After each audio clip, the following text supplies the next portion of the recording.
So if you're asking yourself, how do I know if medicine is right for me? I'm really tempted to leave. Then this is the video for you. This is something that I get asked a lot. The reason I'm looking down is because I journaled on this and sort of how to really address this, because it's something that people are constantly reaching out to me about.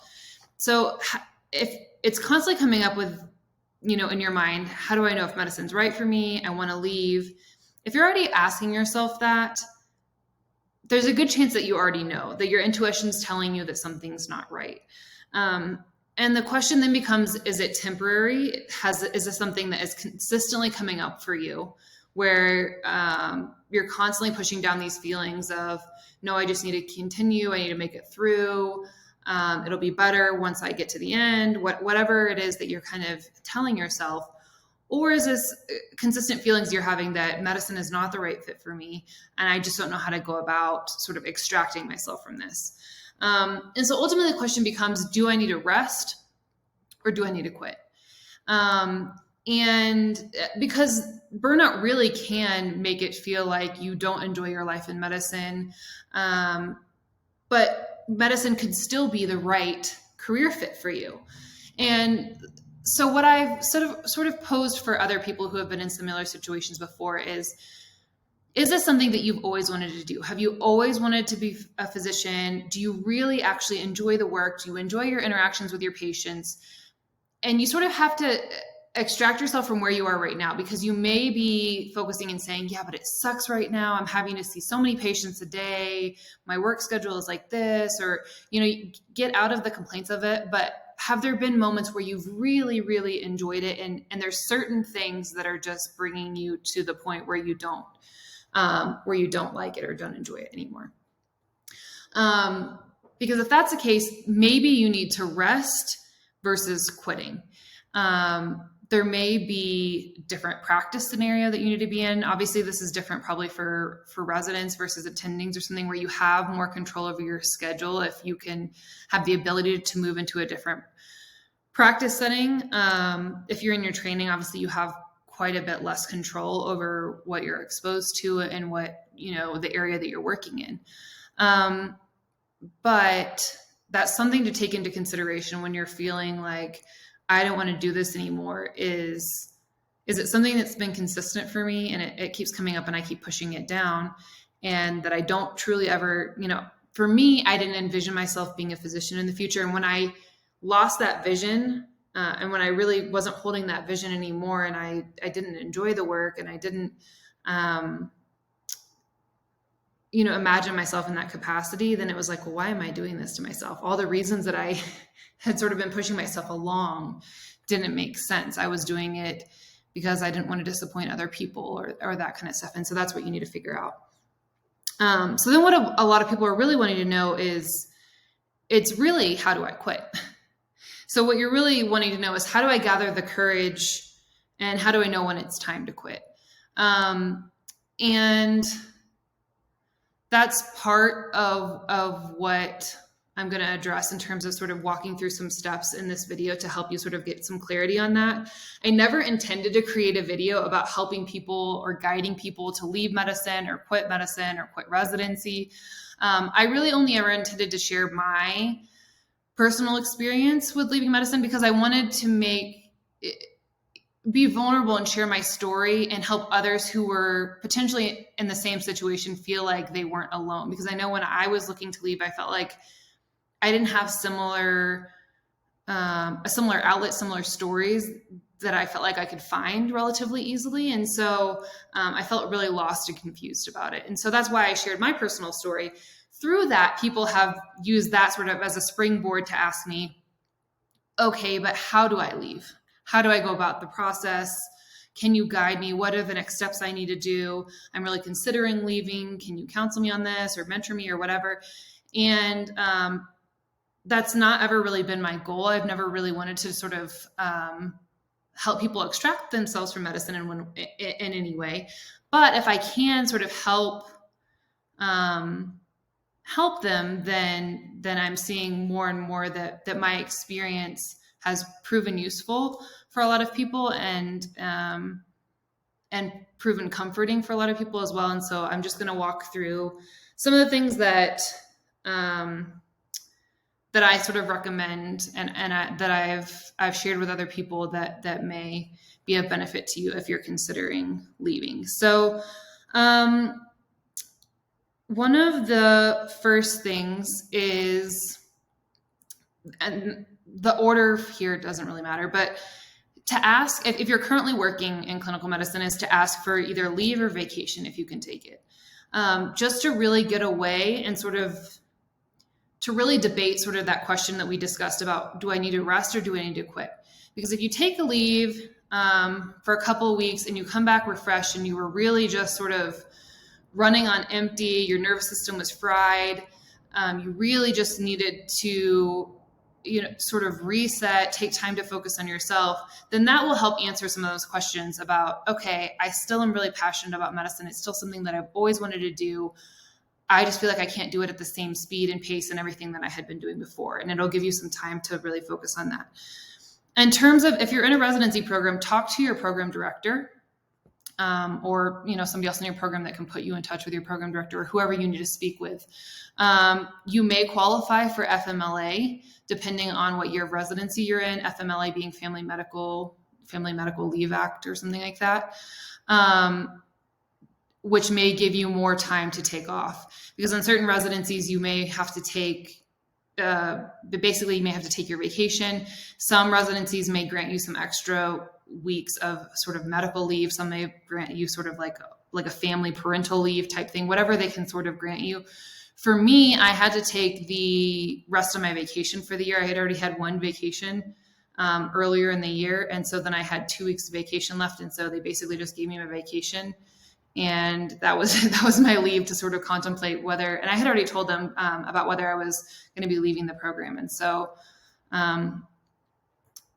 I think the longer you have, ideally the better. 2 weeks, I think, is probably the minimum. I don't think that you can probably make a decision about leaving your program in less than a week or two, unless you're already very clear on it. I was already pretty clear. And so I think that I didn't actually need that time to really process it. I think I had pretty much made my decision by the time my leave came, but it was just kind of finalizing it that really helped.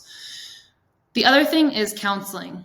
I think seeking a counselor, and that's actually the first thing that I did before I even spoke to anybody, was I sought out a counselor through the kind of like the free counseling services that we had at our institution, just to really sort of kind of play through all of my options, talk out what was going in my life. And also because a lot of times there's a lot of like compounding mental health things that are going on that may be impacting your decision to want to leave, whether that's depression, whether it's anxiety, whether it's whatever else.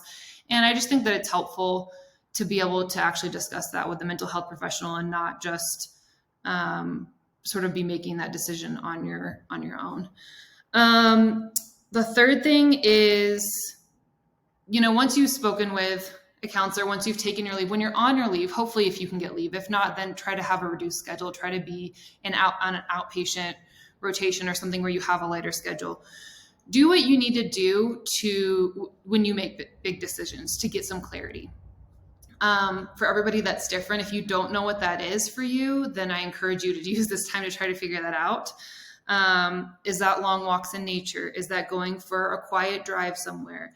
Is that meditating? Is that journaling? Is it listening to music? Is it some type of creative practice like drawing or painting or dancing, whatever it is, moving your body? For people who, like me, didn't have sort of a practice going into medicine, I think getting in nature is one that's great if you're just like, I don't know any of those to do. I don't have any skills in any of those areas or whatever. I haven't ever sat and tried to meditate. I think just being in nature, like literally just like looking at a running body of water, if there's a river or a lake or anything around you, or just staring up the sky and looking at clouds. Like sometimes you get clarity in sort of the unexpected times when you just sort of allow your mind to empty and you're just surrounded by nature, and often when you're alone, or at least that's how it's been for me. The other thing is journaling. I think sometimes we feel like you need to have some structure for journaling, but just getting all of your feelings out on paper, either free writing or using guided things, like asking yourself a question. If you have a question of like, well, what am I most afraid of about leaving? Like, what's the worst case scenario? And just kind of going down and sort of getting it all out. And trying to use that as a practice to get clarity. The other thing is asking for support. So whether that's family, friends, support in different ways, like whether you ask them, okay, I'm about to leave my residency. Can I come stay with you for 2 months until I find a new place to live? Or if they provide you financial support, or if they provide you career advising, or if they can connect you with somebody who's going to potentially get you a new job. If you already know, I want to work in public health and this person has connections, or I want to work in pharmaceuticals, or I want to work somewhere completely different. I want to, I don't know, I want to work in the travel industry and this person has travel industry connections, or I want to, I've always wanted to sing, or whatever it is. Really putting yourself out there and not being too prideful to ask people to help you, to review your resume or to do whatever.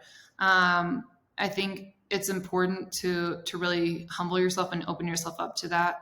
That was something that was really hard for me at the beginning, to sort of admit that this is a big change in my life and I really kind of need support from the people around me. The other thing is to get creative and to rest if you can. So even after you take your leave, if you take your leave for, let's say you take like a 4-week leave or something, and you go back, you maybe have to cover some shifts or whatever, like I had to do, and sort of finish up all of your business, and then you end up leaving. I think there's still sort of an energetic winding down that comes from leaving from medicine. And if you can use that time to really sort of tap into things that feed you as a person, to rest, to pick up new or old hobbies, things that you're interested in, learn new skills, do things that are just for fun. Because for probably most of us, for majority of our life, we've been spending all of our time focused on becoming the best doctor that we can be, the best candidate, the best, building our CV, doing all of these things. And I really encourage you to do something that's just for fun, just for you, even if it does nothing to like build your CV. If you've always wanted to like learn French, but it's not going to serve you in any like particular way, I say do it. Like, just because I think it feeds that sense of I'm like finally taking care of myself, which I think a lot of us in medicine don't feel like for a long time. And so I think that that's an important component. Obviously, that's sort of a luxury to be able to sort of be creative and rest. I say that. And I was afforded that. And I did have some, a little bit of savings before I left to not jump straight into a job.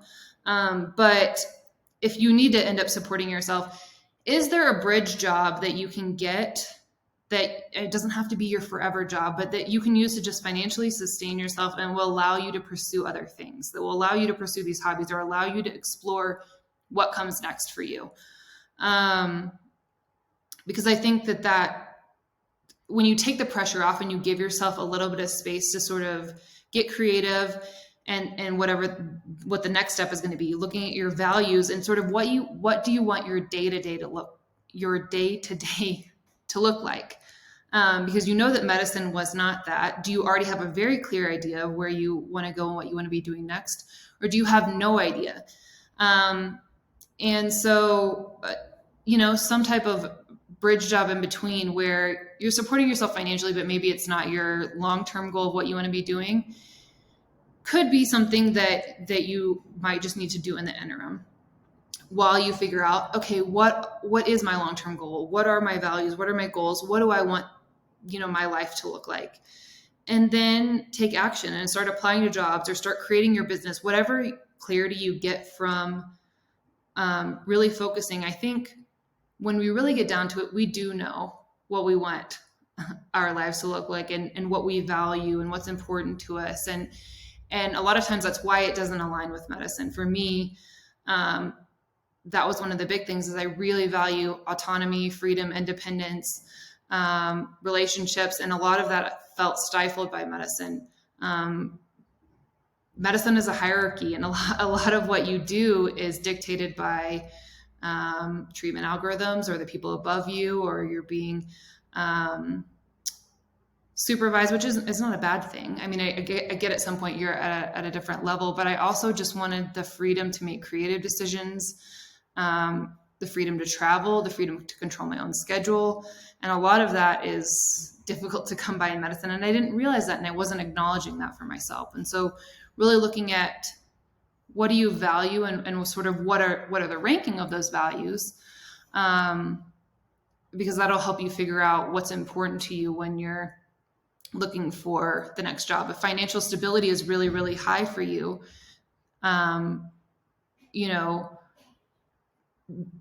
what kind of job do you need to be looking for? Do you prefer to be employed by somebody else that's giving you a salary where you can count on consistent income, versus something where you might be freelancing and you might be looking for clients where your income from month to month might be a little bit less consistent, but you have the ability to make more income? So that's the kind of stuff where you have to sort of look at what is important to you. So yeah, those are my steps. Ask for vacation leave, look into counseling, do what you need to do when you make decisions to get clarity. Ask for support, get creative, rest, look at what your values are, and then take action towards actually moving into whatever the new job is, starting your new momentum towards, I don't want to say creating a new life. You're still in the same life, but you know what I mean. It will feel like turning a new page for you. And I hope that once you get that clarity, and once you're really aligned with the values and the things that you're interested in, and potentially learning new skills or new hobbies or new things, it'll really liven you up, especially after coming out of medicine. Can feel like, for a lot of us, that it's sort of broken us down and torn us down quite a bit. If you're interested in and really kind of connecting with me and learning more about this, or getting more clear, feel free to reach out to me. I'm happy to sort of connect with you and sort of do a clarity session to help you get more clear on what are some of these things for you in terms of your values and where you want to be moving next. I hope this helps a lot of people out there that may be sort of on the edge of figuring out, do I need to be leaving medicine? Like I said, my goal is really not to sort of be driving a lot of people out of medicine. I think all of us know that we are working in a field that is underserved, and we continue to need physicians. And so if it is something that you're truly passionate about, then I encourage you to stay in it. But I never encourage people to stay if it's something that doesn't light them up, because ultimately it's not serving anyone if you're just sort of resenting your life and drudging through your day, and you're not really giving your best self to your patients and everyone around you. And so I think you can be much better served in other industries and other areas, if you really find, that thing that brings you joy, and that you can bring to the world in better ways. So I hope that's helpful for somebody. Feel free to reach out to me if you have any questions. I'll leave my email in the link below.